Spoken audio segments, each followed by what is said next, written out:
Hello everyone, back tuning in today's second video doing the ENSO update for February 2017 for today's second video. Earlier today we released weekend forecast. You can find the video down on the home page. There's also a written version. Get to that via buttons at the top page. It's going to be an unsettled week coming up, and I'll let you have a look at weekend forecast, find out more about that. Let's say this is the ENSO update for February 2017. We're going to have a look at where we currently are in the equatorial Pacific in terms of sea surface temperature anomalies, and then we'll have a look at what could be ahead as we run on into the rest of the year. So essentially we're looking to see the unravelling of what was an incredibly weak La Nina event, see where we go from there through the spring and the summer. Before I get on with the ENSO update for February, just say about the ads, listening articles on the page, have a browse, visit, click through the links. You're going to help us to page website, and thanks very much for doing that. There's also video ads to both pages, which own that content. When you watch them, they close back up again, and it does help to pay for gavsweatherleads.com. Tomorrow, I'll talk about this more at the end of the video, but got two big updates coming up tomorrow. We've got the spring forecast, which will be combined with the third and final seasonal roundup for the spring, and we'll also have a little sneak peek at summer as well. I'll talk more about that at the end of the video, however. Right, so the big story at the start of February was that we have had La Nina officially designated. I've been talking about this I talked about this in the last update. We wanted to see the numbers in the boxes go blue, and that has happened. To get a La Nina designated, same with El Nino, there's very strict criteria. You have to go to 0.5 degrees in terms of La Nina, 0.5 degrees below average or lower over 5 tri-monthly periods to get a La Nina designated. For El Nino, it's the opposite. You have to go to 0.5 degrees or higher above average over 5 tri-monthly periods to get La Nina designated. So, yes, we have had an official La Nina event, one of the weakest ever recorded back to 1950, but here we are, got 1, 2, 3, 4, and 5 blue coloured numbers indicating that yes, we did go below 0.5 degrees below average over 5 tri-monthly periods, and therefore we have had a cold event, albeit very, very much on the border, and one of the weakest events for quite a long while, one of the weakest cold events for quite a long time. So this is how the sea surface temperature anomalies were looking back last month when we did the first ENSO update for 2017. Of course, this is the area we're specifically interested in, which is Peru over here to Indonesia over here. This was the signature of the rapidly diminishing and already incredibly weak La Nina that was becoming restricted to that central and western part of the equatorial Pacific. We was beginning to see warming of the waters starting to occur off the coast of Peru and down towards Chile. Let's have a look at the very latest. This is the very latest sea surface temperature anomaly map from NOAA, and again we still have those blue colours there clinging on by their fingertips in the western part of the equatorial Pacific, ever diminishing, ever getting weaker and weaker. And notice over here in the eastern equatorial Pacific, yes, warming has started to strengthen. So if we go back to last month, that situation in that eastern part of the equatorial Pacific last month, this is the latest now. Quite clearly warming has taken place off the coast of Peru and going down towards Chile as well. We can't yet say that that is definitively the start of El Nino, but it is possible that this is the beginnings of the El Nino event that might occur through the middle and second half of 2017.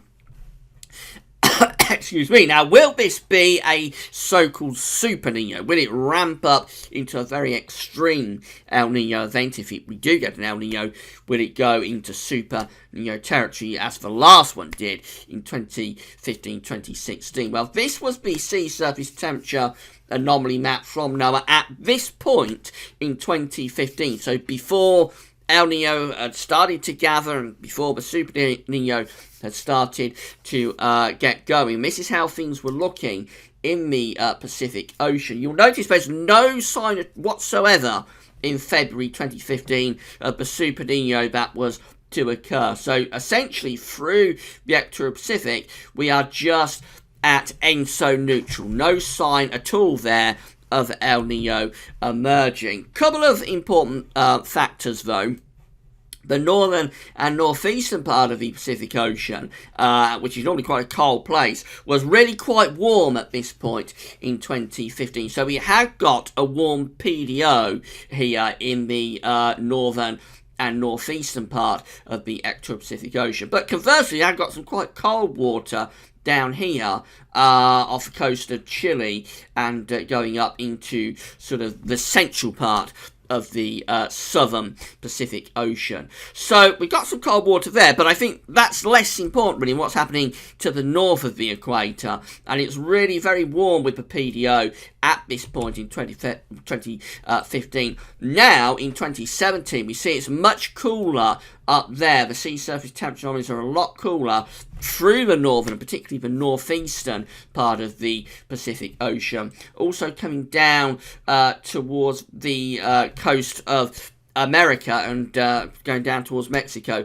also quite a lot cooler there. So I think if El Nino does get going through this year, if we keep these cold waters persisting up here, it is going to have more of a struggle this year compared to what we saw in 2015. Now, I don't completely rule out the chance of a Super Nino for 2017 and into 2018, but I have a feeling if El Nino does start taking off again, it may well do. I'll show you the forecast in a moment. I think if it does start to take off, it's probably going to have more of a struggle compared to what we had in 2015. So let's see what the SOI is doing. The Southern Oscillation Index is an index that's reflecting the state of the atmosphere in the Southern Ocean, from Darwin in northern Australia to Tahiti in the middle part of the Southern South Pacific Ocean. And when the SOI is positive, it's telling you that the atmosphere is reflecting a La Nina type setup. So we have positivity of the SOI. Essentially, the atmosphere in the Pacific Ocean, Southern Pacific Ocean anyway, is in a La Nina type setup. When the SOI is negative, that tells you that the pressures between Darwin and Tahiti, in terms of what the atmosphere is doing, is reflecting an El Nino type setup. So remember, it's always, as ever with any of these indexes, whether it's SOI, the QBO, the NAO, the AO, whatever index you're looking at, the MJO, whatever index you're looking at, it is always the weather patterns that are driving the index. It's never the index that drives the pattern. They're just an index that's telling you what the atmosphere is doing, in the same way that the Financial Times Share Index reflects what the shares are doing on any given day. So the indexes that we look at for climatology and for the weather, they are always just being driven, whichever way they go, by the atmosphere. So, at the start of February, this is how things were looking on the 1st of February. Just here at the start of February, we have positivity of the SOI, which tells us that the atmosphere was in a La Nina type setup through the Southern Pacific Ocean. And this continued through the early part of February as well, so the 5th and 6th have the SOI very strongly positive, plus 26 and plus 26. If we'd seen those kind of numbers back in the autumn around September, October, November, we would have had a much stronger La Nina event. But of course, this is the end of the event now, so those sort of numbers, they can't allow anything to happen really in terms of La Nina. But that is a strongly reflective setup in the atmosphere for La Nina. But as we move down, you're going to see some very negative numbers starting to appear. So on the 12th and 13th of February, still quite positive with the SY, plus 14 and plus 13.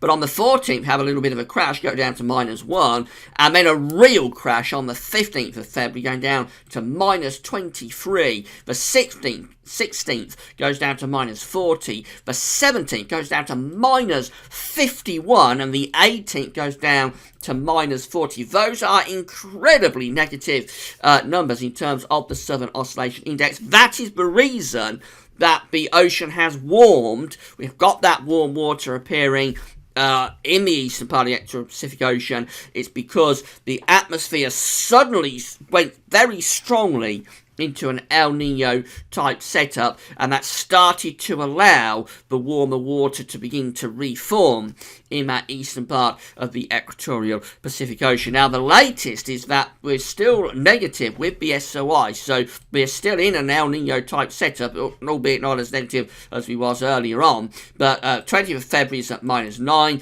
21st is at -11, 22nd is at -10, and 23rd is at -4. So the second half of February 2017 has definitely seen the atmosphere swinging back strongly towards an El Nino type setup. If these sort of numbers, particularly these very negative numbers that we see just here, -40, -50, if those numbers are repeated regularly in the SOI index through the spring and into the summer, then we will see El Nino very rapidly gathering pace, because the atmosphere will hook with the ocean and the whole thing will start to snowball once again. So if you don't want a Super Nino for the second half of this year and into 2018, you won't want to be seeing those very negative numbers sustained over a long period of time.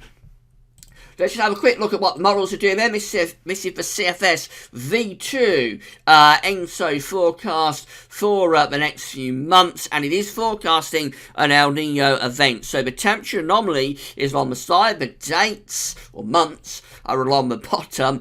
This is where we are right now. We've seen the unraveling of that very weak La Nina going back to ENSO neutral. That's where we are right now, and the forecast is up and away. So the black dash line is the ensemble mean, and that is trending ever upwards. So by October, by the autumn, we are firmly in a La Nina event. It is a moderate La Nina. It's not going off the scale. It's not doing something like that and heading up into Super Nino territory, but it is a solid El Nino. If we get to that sort of level, around 1.5 degrees or over 1.5 degrees above average, then that is a solid, moderate El Nino event, most definitely. And that's what the CFS V2 is forecasting right now. What about the ECMWF? That also going for a El Nino. I think going for a slightly weaker El Nino compared to the CFS V2. But this is where we are right now. Again, very much around ENSO neutral. The ensemble plume of the ECMWF is rising upwards through the year. Again, we've got the temperatures along the side and the dates along the bottom. So this is sort of area that we are looking at if we exclude the outliers. This sort of area just here, going through to the summer and into the autumn, which is this period just here. And again, this is solid, sort of moderate El Nino territory. If we take the centre of that box, which is just around there, then yes, we are in solid, sort of moderate, ENSO neutral type condition there with the ECMWF. So both CFS V2 and ECMWF seeing a moderate El Nino event by starting in the summer and going through into the second half of the year. And what about JAMS Tech? Finally, so again, this is where we are right now. Again, we're around ENSO neutral just here, or probably just there.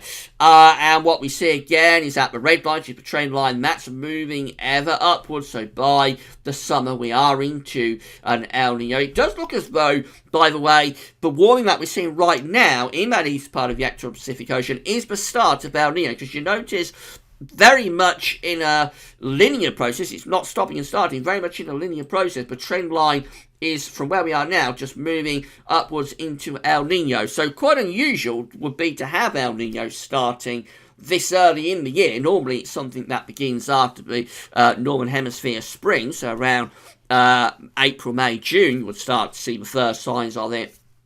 Very unusual to see this event beginning as early as February and just continuing to strengthen through the year. Albeit, again, the model doesn't take this into Super Nino territory. If we're going to get to Super Nino territory, we would want to go up to that sort of level just there. There's no sign at this stage, it's very early days, but at this stage, no sign that we go to that sort of level. But again, this is going up to sort of solid, moderate El Nino territory. So it's not a big event, but it's not a weak event either. It is a solid, moderate El Nino type event that we see developing through the middle and into the second half of the year. Again, there's the dates, July, October to January 2018 at that sort of level, which again, as I say, is going into moderate El Nino type territory. So that's the way the modelling is going, most definitely. Now, as I say, it's very, very early days. It is very unusual, to say the least, to see warming occurring in the eastern Pacific right now. Those waters close to Peru and Chile are quite shallow, and they are prone to rises and falls in temperature with the weather conditions that are occurring in that part of the world at any given time. So sometimes they will warm up quite a lot off the coast of Peru. Doesn't mean anything.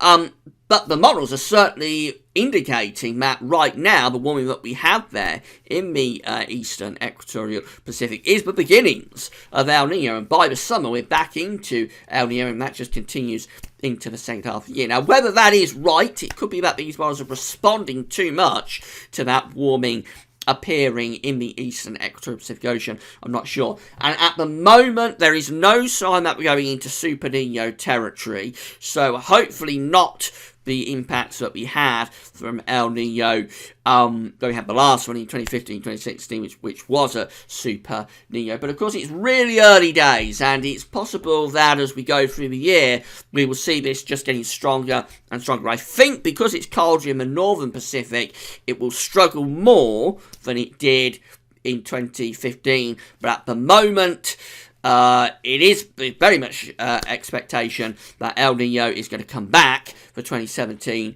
If it does, it'll just be a case of waiting to see how strong it gets. So obviously, we'll be keeping you updated on this through the remainder of the year at Gazovitz. The next ENSO update will be next month, in March, 1 a month until September, and then we combine the ENSO stuff with all of the winter updates, and that begins in September. So next ENSO update will be in March. Tomorrow, however, we're moving on with the longer range, so we get spring out of the way. No longer you're waiting to get spring out of the way, and it will be out of the way in terms of the longer range stuff from tomorrow. So we're going to combine the spring forecast with the final season 1 roundup video, and we'll also put the analogues in with that as well, so that'll be quite a bumper. And then after that, we'll have a sneak peek tomorrow afternoon at the summer of 2017, because that is where the long-range bandwagon will roll on to once the spring updates are out of the way. So come back for that tomorrow, but that's all for now, and thanks for watching.